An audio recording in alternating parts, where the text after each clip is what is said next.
उसके हाथ में मौजूद कार्बाइन उसे इसलिए भी ज्यादा खतरनाक बना देती थी क्योंकि वो अपनी कार्बाइन का इस्तेमाल बड़ी ही बेरहमी से करता था। आज वो अपनी इसी गन के साथ एक केबल ऑपरेटर के घर आया था। उसने सीधे सीधे केबल ऑपरेटर की कनपटी पर अपनी गन रखी और बोला, आज के बाद इस पूरे इलाके में कहीं भी तू किसी को भी केबल का धंधा करने से मना नहीं करेगा, वरना अगली बार उसकी बंदूक बोलेगी।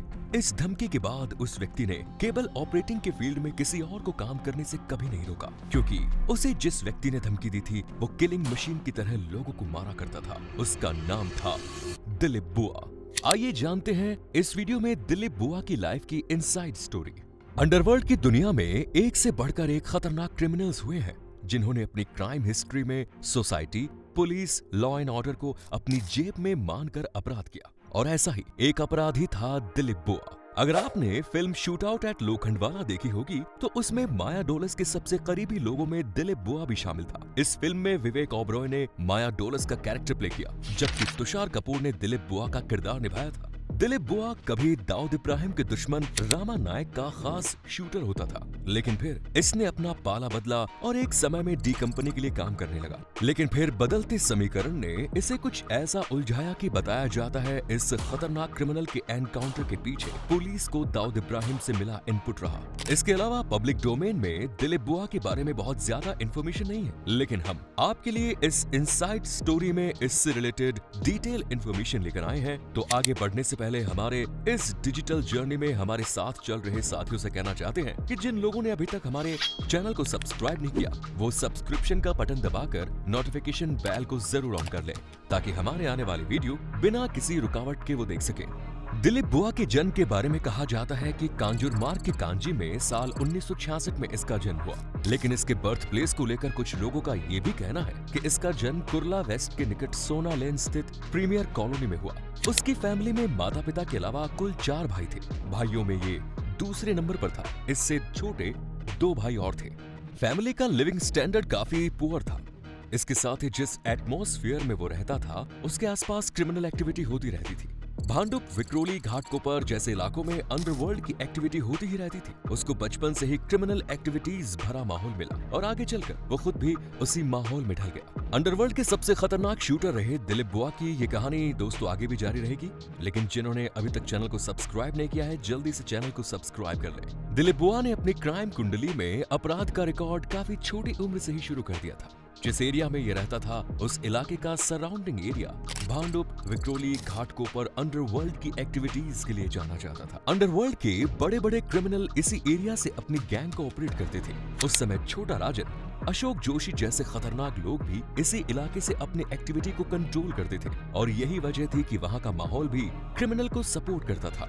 वहाँ आसपास जुए और अवैध शराब की बिक्री के अड्डे थे, और यही वजह थी कि दिलीप बुआ बचपन से ही गलत संगत में पड़ गया, जिसका नतीजा ये हुआ कि काफी कम उम्र में ही वो चोरी चकारी और छोटे मोटे लूटपाट के मामलों में शामिल रहने लगा। जैसे जैसे दिलीप बुआ अपराध की दुनिया में एक्टिव होता गया, उसके कॉन्टैक्ट भी बढ़ते गए। वो अपराध की दुनिया में बड़े बड़े क्राइम करने लगा, और इसी के चलते उसके संपर्क में माया डोलस भी आया। आपको बता दें कि माया डोलस भी अंडरवर्ल्ड का एक खतरनाक क्रिमिनल था जो दाऊद इब्राहिम के लिए काम करता था। लेकिन डी कंपनी के लिए काम करने से पहले माया डोलस अरुण गवली के एक खास आदमी किरण बलवल करके संपर्क में था और उसके लिए काम करता था। माया ने दिलीप बुआ को सबसे पहले किरण बलवलकर से मिलवाया। किरण ने दिलीप बुआ के बारे में काफी सुन भी रखा था। वो इतना जानता था कि ये एक जुनूनी लड़का है और अपराध की दुनिया में बड़ा काम कर सकता है। उस समय अपराध की दुनिया में रामा नायक का सिक्का चलता था, जो मुंबई में ही रहकर अपना क्राइम सिंडिकेट ऑपरेट करता था। किरण ने माया डोलस के साथ आए दिलीप बुआ के बारे में बताया और उस गैंग में शामिल कर लिया। माया डोलस और किरण ने दिलीप बुआ को रामा नायक से मिलवाया। रामा नायक ने जब दिलीप बुआ को देखा तो उसके काम को देखा तो उसे अपने साथ रख लिया। अब दिलीप बुआ रामा नायक के साथ ही रहता था और उनके साथ ही काम करता था। रामा नायक के बॉडीगार्ड के तौर पर दिलीप बुआ काम करने लगा।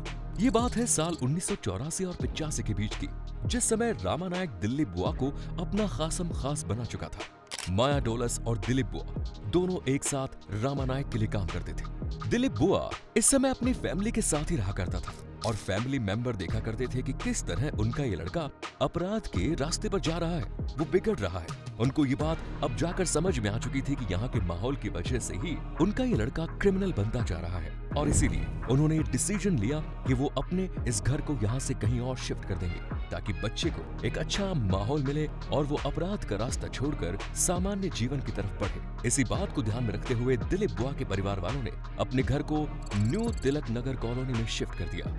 न्यू तिलक नगर कॉलोनी में उस समय नई बसाहट हो रही थी। दिलीप बुआ के परिवार वालों को लगा कि उनका लड़का यहाँ रहेगा तो आपराधिक गतिविधियों से दूर रहेगा। दिलीप बुआ भी अपनी फैमिली के साथ पुराने घर को छोड़कर यहाँ आकर रहने लगा। कहते हैं अपराध की दुनिया का रास्ता एक ऐसा रास्ता है जहाँ पर आदमी जा तो सकता है परंतु उसका वापस आना बड़ा ही मुश्किल हो जाता है। ये वन वे ट्रैफिक है। ये इलाका छोटा राजन के संपर्क वाला था। यहाँ दिलीप बुआ की मुलाकात छोटा राजन से हुई। आप जानते हैं कि छोटा राजन डी कंपनी का फाउंडर मेंबर रहा है और डी कंपनी को कॉर्पोरेट लेवल पर एस्टेब्लिश करने में छोटा राजन का दिमाग और मैनेजमेंट सिस्टम काफी अहमियत रखता था। उस समय छोटा राजन दिलीप बुआ को अपने साथ लेकर उससे क्राइम कराने लगा। साल 1985 के आते आते दिलीप बुआ मुंबई अंडरवर्ल्ड का सबसे खतरनाक शार्प शूटर बन गया। वो खतरनाक शार्प शूटर की पहचान बना चुका था। दिलीप बुआ के ऊपर केस भी लग रहे थे। छोटे से लेकर बड़े बड़े केस में उसका नाम सामने आने लगा और ऐसा ही एक केस था ढोलकिया ब्रदर्स का। मुंबई में क्लब और रेस्टोरेंट्स यंगस्टर्स की पहली पसंद बनते जा रहे थे। खासतौर से अमीर लोग अपनी अय्याशी के लिए इस तरह की जगह को खासतौर से इस्तेमाल करते थे। अमीर घरों के लड़के लड़कियों के लिए ये फेवरेट नाइट स्पॉट हुआ करता था और ऐसा ही एक फेवरेट नाइट स्पॉट था होटल सीजर। यहाँ एक नाइट क्लब रेस्टोरेंट था जिसका नाम था क्लियो। यंगस्टर्स के बीच ये रेस्टोरेंट काफी फेमस था। लोग अपने रूटीन टाइम से समय निकाल कर यहाँ आते थे, मौज मस्ती करते थे और अपने मूड के अकॉर्डिंग क्वालिटी टाइम स्पेंड करके निकल जाते थे। सीजर होटल के मालिक थे महेश ढोलकिया और अरविंद ढोलकिया। उस समय उस इलाके में शेट्टी गैंग ऑपरेट किया करता था और ये कहा जाता है कि उस समय ढोलकिया ब्रदर्स इसी शेट्टी गैंग के आदमी होते थे। ये बात पुलिस के हवाले से भी कही गई है कि इन दोनों की शेट्टी गैंग के साथ काफी नजदीकियां थी। एक गैंग के अगेंस्ट उस इलाके में दूसरा गैंग जरूर होता है और उन दोनों की दुश्मनी वर्चस्व की लड़ाई के तौर पर जारी रहती है। इस इलाके में भी ऐसा ही था। शेट्टी गैंग के खिलाफ रामानायक गैंग एक्टिव था। रामानायक गैंग उस समय बीआरए के नाम से जाना जाता था, यानी बाबू रेशिम, रामानायक और अरुण गवली। वक्त बीतता चला गया। साल 1987 में बीआरए गैंग का एक मेंबर ऊपर वाले को प्यारा हो गया और वो था बाबू रेशिम। बाबू रेशिम को पुलिस लॉकअप में एक सिरफिरे ने मौत की घाट उतार दिया था। बीआरए गैंग के लिए ये बहुत बड़ा झटका था। रामानायक और अरुण गवली अब इस सोच में डूबे थे कि आखिर बाबू रेशिम की हत्या के पीछे किन किन लोगों का हाथ हो सकता है। उनके डाउट के घेरे में ढोलकिया ब्रदर्स भी आ गए। उनको ये लगने लगा कि कहीं ना कहीं बाबू रेशिम की हत्या में ढोलकिया ब्रदर्स का हाथ है। अब इसके बाद रामानायक गैंग ढोलकिया ब्रदर्स के खिलाफ फील्डिंग जमाने में लग गए। आपको बता दें कि ढोलकिया के होटल और रेस्टोरेंट्स में नाच गाना तो नाम मात्र का होता था। इनके होटल में असल खेल तो अय्याशी का चलता था। पुलिस भी इनके ऊपर एक्शन नहीं ले पाती थी। ज्यादातर तो पुलिस वाले इसे सेट रहते थे और अगर कभी कोई कार्रवाई करने के लिए आ भी गया तो होटल मैनेजमेंट के ऊपर तक जान पहचान थी। पॉलिटिकल सपोर्ट था और यही वजह थी कि इस होटल के अंदर अवैध धंधे चलते थे। सन 1986 के नवंबर महीने में कहते हैं कि इस होटल में पुलिस ने जब रेड मारी तो यहाँ से लगभग 28 प्रोस्टिट्यूट को पकड़ा गया। इसके बाद ढोलकिया ब्रदर्स के लिए कानून का शिकंजा मुसीबत बनता जा रहा था। 1987 में तत्कालीन Mumbai police commissioner DS Soman ने उनके होटल के लाइसेंस को भी कैंसिल कर दिया। लेकिन ढोलकिया ब्रदर्स के सामने मुश्किलों का असली चेहरा तो अब आने वाला था। दरअसल रामानायक और उसके लोगों ने जो प्लान बनाया था वो अब उसे एग्जीक्यूट करने जा रहे थे। ये घटना साल 1987 के शुरुआती महीने की है, जब 40 साल के महेश ढोलकिया रामानायक के निशाने पर आ गए। ढोलकिया ब्रदर्स में महेश ढोलकिया छोटे भाई थे और ये हिमगिरी बिल्डिंग के अपने अपार्टमेंट से निकलकर अपनी कार में बैठकर जा रहे थे। वो पैडर रोड पर चले जा रहे थे, तभी उन्होंने नोटिस किया कि एक कार उनका पीछा कर रही है जिसमें लगभग 6 लोग मौजूद हैं। उन्होंने जब उन लोगों पर गौर किया तो वो समझ गए कि ये तो उनके दुश्मन हैं जो इनका पीछा कर रहे हैं। आगे जाकर उन्होंने अपनी कार को एक साइड में लगाया और दौड़कर एक बिल्डिंग में जाने की कोशिश की, लेकिन उनकी गाड़ी जैसे ही रुकी वो उतरकर आते हुए दूसरी बिल्डिंग में जाने लगे। इसी समय पीछा कर रही कार से भी लोग उतरे और उन्होंने सीधे गोली चला दी। गोली उनके पैर में लगी और वो वहीं पर गिर गए। वो एक गैरेज के सामने गिरते हैं। इस समय उनका पीछा कर रहे लोग नजदीक आ जाते हैं और अपनी बंदूकों से फायर खोल देते हैं। 10 गोलियां उनके सीने पर फायर हो जाती है। पॉइंट ब्लैक रेंज से उन पर फायर किया जाता है और जब ये निश्चित हो जाता है कि अब वो इस दुनिया में नहीं है, तब हत्यारे वहां से भाग जाते हैं। उस समय के लिए ये बहुत ही बड़ा मामला था, लेकिन कहते हैं कि इस हत्याकांड को मुख्य रूप से दिलीप बुआ ही लीड कर रहा था। इसमें उसका ही नाम सामने आया। दिलीप बुआ ने रामानायक के लिए कई खतरनाक काम भी किए, लेकिन इसी दौरान वो छोटा राजन के संपर्क में भी आया और उसके लिए भी काम करता था। हालांकि कुछ समय तक वो अशोक जोशी गैंग में भी काम कर चुका था। ये वो दौर था जब दाऊद इब्राहिम की गैंग डी कंपनी में कन्वर्ट नहीं हुई थी, लेकिन दबदबे के मामले में जो इब्राहिम उसकी गैंग अंडरवर्ल्ड की दुनिया में नंबर 1 थी, उसकी दुश्मनी बीआरए गैंग से थी, जिसमें से बाबू रेशम को खत्म कर दिया गया। अब रामानायक उन सभी का कट्टर दुश्मन बन गया। रामानायक बहुत ही शातिर और खतरनाक क्रिमिनल था। दिलीप बुआ को उसने अपना बॉडीगार्ड बनाकर रखा था, लेकिन वो नहीं जानता था कि जिसे उसने अपना बॉडीगार्ड बनाया है, फाइनली वही उसको धोखा देगा। दाऊद इब्राहिम से ग्रीन सिग्नल मिलाने के बाद छोटा राजन ने दिलीप बुआ को अपने पास बुलाया और सीधे सीधे रामानायक को निपटा डालने का ऑर्डर दे दिया। छोटा राजन का हुक्म मानते हुए कहते हैं कि दिलीप बुआ ने एक बार रामानायक को मारने की कोशिश भी की, उस पर गोली चलाई, लेकिन रामानायक की किस्मत अच्छी थी कि वो बच गया। रामानायक तो इस हमले में बच गया, लेकिन उसके सामने दिलीप बुआ की हकीकत सामने आ गई। आगे चलकर पुलिस एनकाउंटर में रामानायक मारा गया, लेकिन दिलीप बुआ की कहानी अभी भी जारी थी। 1986 में छोटा राजन के साथ संपर्क में रहते हुए भी इन लोगों ने अशोक जोशी गैंग को ज्वाइन कर लिया और ये अशोक जोशी गैंग के साथ काम करने लगे। आपको बता दें कि अशोक जोशी का गैंग बेसिकली उस समय मुंबई के घाटकोपर इलाके में सक्रिय था। लगभग 2 साल तक इन्होंने अशोक जोशी के लिए काम किया।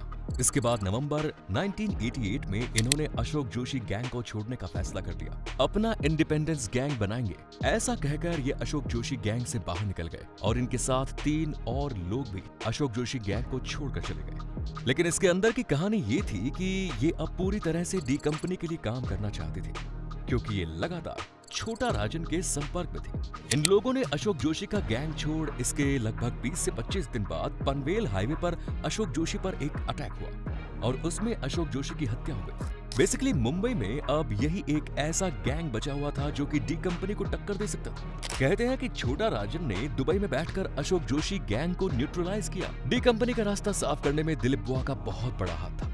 दिलीप बुआ और माया डोलस ने मिलकर आगे चलकर पूरी तरह से डी कंपनी के लिए काम करने का मन बनाया और वो मुंबई में रहकर ही डी कंपनी का पूरा काम संभाला करते थे। उन्होंने डी कंपनी के लिए काम करते हुए साल 1990 से 91 के दौरान अवैध वसूली का ऐसा जाल बिछाया कि पूरी मुंबई ही उनके शिकंजे में आ गई। दिलीप बुआ ने न्यू तिलक नगर कॉलोनी में ही अपना एक बेस बना लिया था और वहीं पर रहकर अपना काम करने लगे। दरअसल उस एरिया में उस समय कंस्ट्रक्शन वर्क चल रहा था और दिलीप बुआ ने इसी काम को अपना टारगेट बनाया। कहते हैं कि वो अपनी एक कार्बाइन लेकर तिलक नगर ब्रिज पर बैठ जाता था और कंस्ट्रक्शन के काम में माल की सप्लाई करने वाले जितने भी ट्रक वहां से गुजरते थे, वो हर एक ट्रक से ट्रिप के हिसाब से पैसा वसूलता था। आपको बता दें कि उस एरिया में राम सिंह ठाकुर नाम के बिल्डर का काम चलता था और वो काफी अमीर और पहुंच वाला आदमी भी था।